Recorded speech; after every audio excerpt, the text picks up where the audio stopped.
Good evening, everybody. All right, I'm having some technical difficulties right quick, but bear with me. All right, we should be good to go on that. It's good to see y'all tonight. How y'all doing? TGM Television and Instagram and Facebook. Well, Instagram, you over here tonight. Facebook, you over here tonight. It's great to see you guys. I am Minister Marcus. Welcome to the Maximize Your Life Bible Study. What I do on Wednesday nights is I come on and I try to encourage those of us who are trying to live the Christian life, or those who just trying to get better at life, period. Trying to be better as people, trying to live better. You know what I'm saying? And so, hey, babe, I see you on Facebook. So I'm gonna go right in it tonight. We are in Joshua. I believe this is the last Wednesday that we're gonna be in Joshua. So I hope I give you guys something that you can really digest tonight. Next week we are going to Judges. All right, so you guys be on the lookout for that. So I'm going to go right into the lesson. Tonight's lesson is coming from Joshua chapter 6, verse 1 through 10. And I got three simple things for you tonight, and then I'm going offline. Joshua chapter 6, verse 1 through 10. All right. And it reads, and I'm reading from Big Green. This Bible is getting more and more tore up. I'm gonna have to take this to the book hospital or something. But I use it like all the time. All right, so Joshua chapter 6, I'm reading from the New Living Translation so you guys can get a better understanding. It's gonna kind of read like a story. But I want you to follow along, and I got three things for you tonight, and then we are going offline. Now the gates of Jericho were tightly shut because the people were afraid of the Israelites. Nobody was allowed to go in or out. But the Lord said to Joshua, I have given you Jericho, its king, and all its mighty warriors. Your entire army is to march around the city once a day for 6 days. 7 priests will walk ahead of the ark, each carrying a ram's horn. On the seventh day, you are to march around the city 7 times with the priests blowing the horns. When you hear the priests give one long blast on the horns, have all the people give a mighty shout. Then the walls of the city will collapse, and the people can charge straight into the city. So Joshua called together the priests and said, take up the ark of the covenant and assign 7 priests to walk in front of it, each carrying a ram's horn. Then he gave orders to the people, march around the city, and the armed men will lead the way in front of the ark of the Lord. After Joshua spoke to the people, the 7 priests with the ram's horn started marching in the presence of the Lord, blowing the horns as they marched, and the priests carrying the ark of the Lord's covenant followed behind them. Armed guards marched both in front of the priests and behind the ark, with the priests continually blowing the horns. Do not shout, do not even talk, Joshua commanded. Not a single word from any of you until I tell you to shout, then shout. All right, that is Joshua chapter 6, verse 1 through 10. And I got three simple things for you tonight, and we're going to go offline. I'm going to try to be brief. All right. And so, as you know, we have been in Joshua. We just coming out of Deuteronomy. Moses has died. This is the point now where the children of Israel have made it to the promised land. Right. They're about to start their conquest of the promised land. This is their first battle in the promised land. And so, if you guys remember, earlier in the I think it was in Numbers, when they first got to this place and they sent the spies. They got here and they saw how large this city was. They saw how high the walls were, and they got fearful. And so this is what sent them back into the wilderness for 40 years. And so, but now here they are. They are right back at the promised land. And the first big battle of Israel is with Jericho.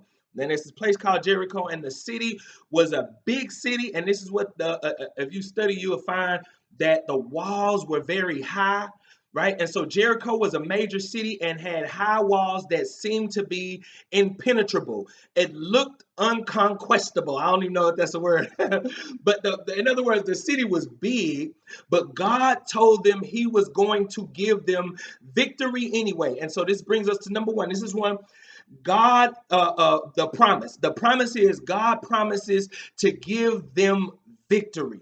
God promised to give them victory. And so my number one is God has promised you victory. I want you to say that. Say, God has promised me victory.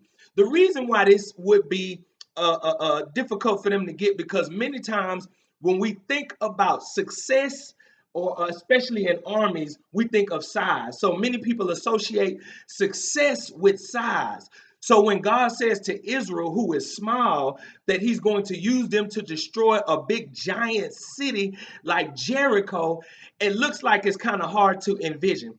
And this is what I believe made Joshua a great leader, because his perception of God's strength was not limited to his size, but he was able to look at himself and say, I believe that God's strength is not limited to how big or how small I am.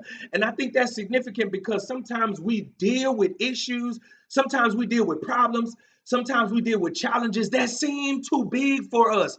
And I like the fact that Joshua, even when they first went to go spy out the land, his attitude was such an attitude that God's strength is not limited to all of my weaknesses, but he recognized that God can use a vessel like him. And here's what I want to point out about that tonight, because what we see in the Bible a lot of times about God is that God always uses the underdog. And I like that he always uses the underdog. He uses sometimes the smaller things, right, to overthrow the bigger things. And sometimes you read a story in the Bible and then you like, how in the world did they get victory? And it's just designed to get you to understand that sometimes things will look bigger than you, but as long as you have God on your side, you ought not let that detour you. And so I always say it like this, like perception is everything. And sometimes you can look at a situation or look at a challenge and it'll seem too big. And this is what the nation of Israel said. The nation of Israel said, we look like grasshoppers in our own sight. And sometimes the problem can look so big that it makes you feel small. But I like this text because it shows that it doesn't matter how big the obstacle looks. If God is with you, God can still make you win. And so that's number one. Say, God has promised me victory. God is going to help me win. And so I want you to encourage yourself with that. Every time you get discouraged, remind yourself that God is going to help you win. Every time it looks like you're about to lose, remind yourself that God is going to help me win. God is going to help me overcome. Every time you get overwhelmed, remind yourself that if God is for me, it doesn't matter how big the challenge is against me. It doesn't matter how big the obstacle looks in front of me. It doesn't matter how big the mountain is. If God is for me, and I want you to encourage yourself. That's number one, the promise. The promise is that God is going to give them the victory, no matter what it looks like, no matter what it seems like. God is going to give them the victory. And I want that to speak to you tonight, that God is going to give you victory, no matter what it looks like, no matter what it seems like. The worst thing that you can do is get discouraged in yourself and feel like you can't make it. But I love how God takes little David and destroys big Goliath. I love how God takes the 300 of Gideon and destroy over 30 to 300,000 soldiers. I love how God takes what's so small and looks insignificant and turns it around to make it give victory over, just to show you how much power he has. And so I want that to encourage you. Number one, the promise. God will help me win. I have to remind myself that God will help me win. I know it doesn't look that way right now. I have to tell myself that it don't look like it, but God is going to help me win. All right, so that's number one, the promise. God promises to help them win. All right, and so first God gives them a promise. Then God, this is what he says. He says, I'm going to give them into your hand. But this is what I want y'all to do. March around the city once for 6 days. And on the seventh day, march around the city 7 times. And after that 7th time, they're going to blow the horn and then you shout. Right. And then the walls are going to crash down. And so I want you to get this. So number one is the promise. God is going to give you victory. Here's number two. First, God gives them promise. Then God gives them the plan. Hear me when I say that God gives them the promise. Then God gives them the plan. And I want us to catch that, because we are taught to chase God for the promise, but we are not taught to seek God for the plan. And so here's my number two, pray for the plan. I want you to say that. I got to pray for the plan. It's 2021. And I want you to hear me when I say this, guys. It's 2021.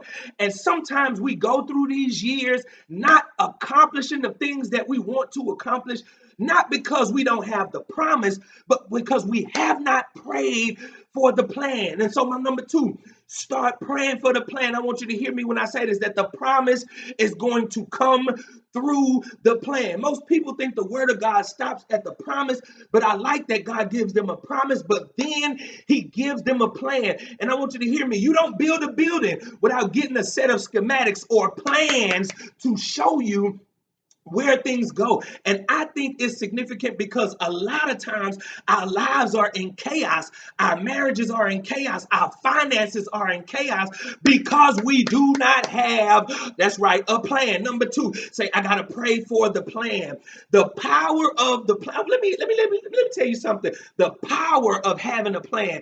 If you got a stack of bricks with no plan, it's a few things that you can do. But if you got a stack of bricks with a plan, the plan will show you how to go from a stack of bricks to being a building. And this is the power of the plan. And sometimes we miss the power of planning. We shout about the promise, but we don't seek God for the plan. He has to show them how to get it done. And sometimes what we need to do is we need to go back to the place. This is what Eli tells Samuel. Go back to the place where you heard the voice so that God can give you instructions. And a lot of times we shout on the promise, but we don't have the plan. We miss it because we don't ask God how. Proverbs 3:6, in all thy ways acknowledge him, and he shall direct that's right, he shall direct your path.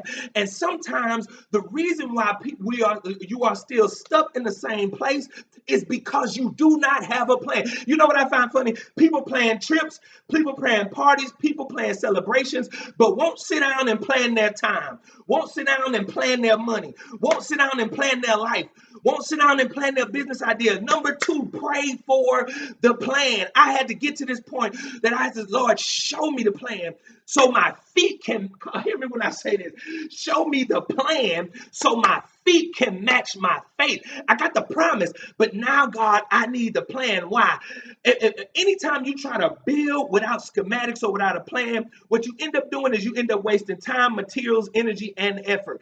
And I don't know about you, but I had to get to a point where I had to not just shout about the promise, but I had to start praying for the plan so I know how to implement it in my life. Most of the time we shout about one thing, but we come down and we don't know how to put it in practice. When you start praying for a plan, God will show you the steps that you need to take. And I don't know about you, but I don't want my 2021 to look like a few years ago, because my 2020 was good. I was progressive, but I started the year with a plan. How many of you have a plan for your life? How many of you have a plan for your 2021? I want to tell you something. If you don't have a plan, you can't get mad about your life being in the same place that it has always been. If you don't have a plan this year, pray for the plan. Why? Because I don't want to be wasting my time. I don't want to be wasting my energy doing the wrong things. God, I need a plan. All right, I got you. All right, so we're moving. Look, number one, the promise. God is going to give me victory. Number two, you need a plan. Look, you're moving ahead of me on my notes. That's number two. Number two, pray for the plan. All right, here we go on number three, and I'm almost done. God gives them instructions. And then the following verse says, Joshua immediately started doing it. Hear me when I say that. God gave him instructions, and Joshua immediately started. Come on, he started doing it. I want to tell you something. Now, God will give you the plan, but it's not enough for you to know the plan. You have to do it in order to get the results. I want you to hear me. So my number three, here's number three. Put the plan into practice.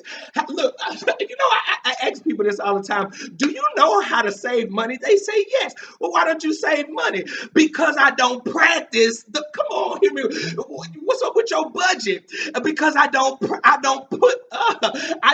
the plan into.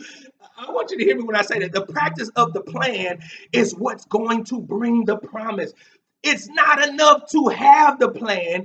You got to put the plan into That's right. Put the plan into practice. And you know what? Here's the issue. The issue with us is that we get mad at God when our lives don't go the way that we expect or anticipate them to go. When in reality, God may have given you everything you need, but if you don't put the plan into practice, you will never get to the promise.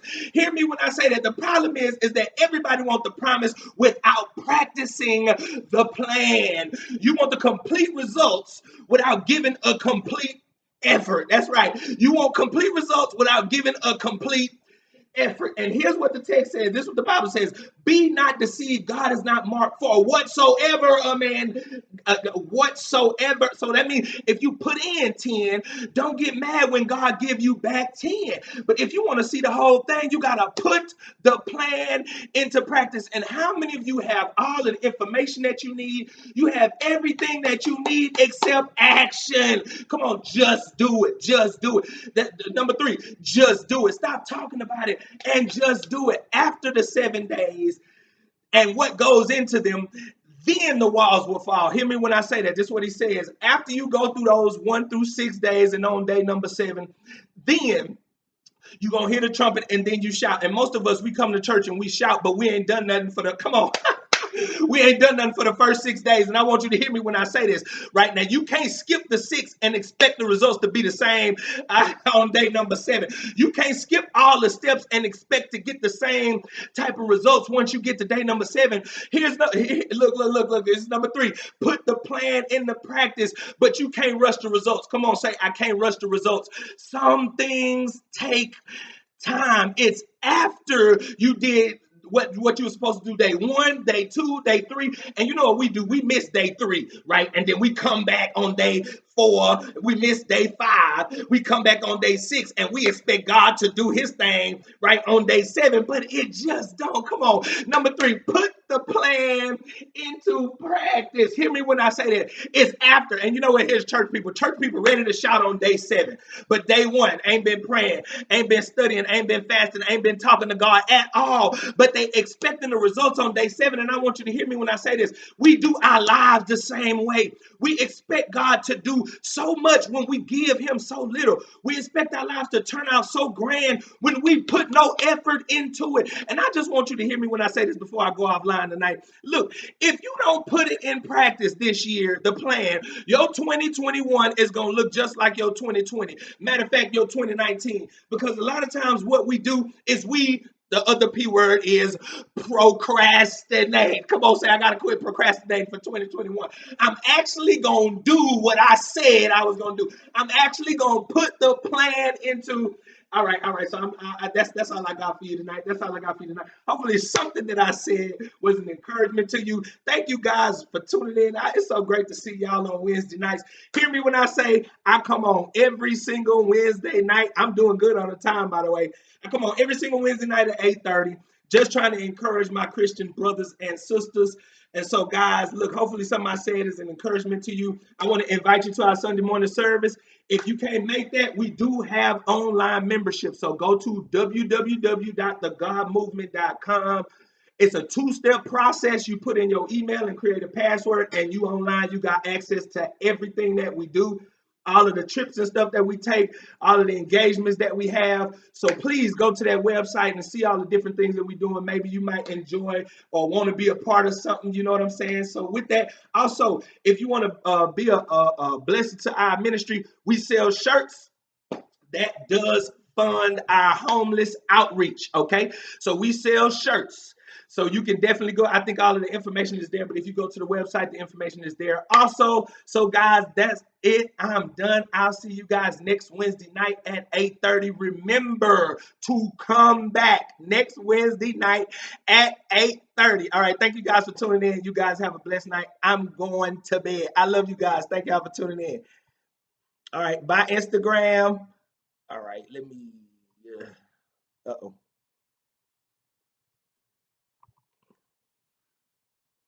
All right. All right.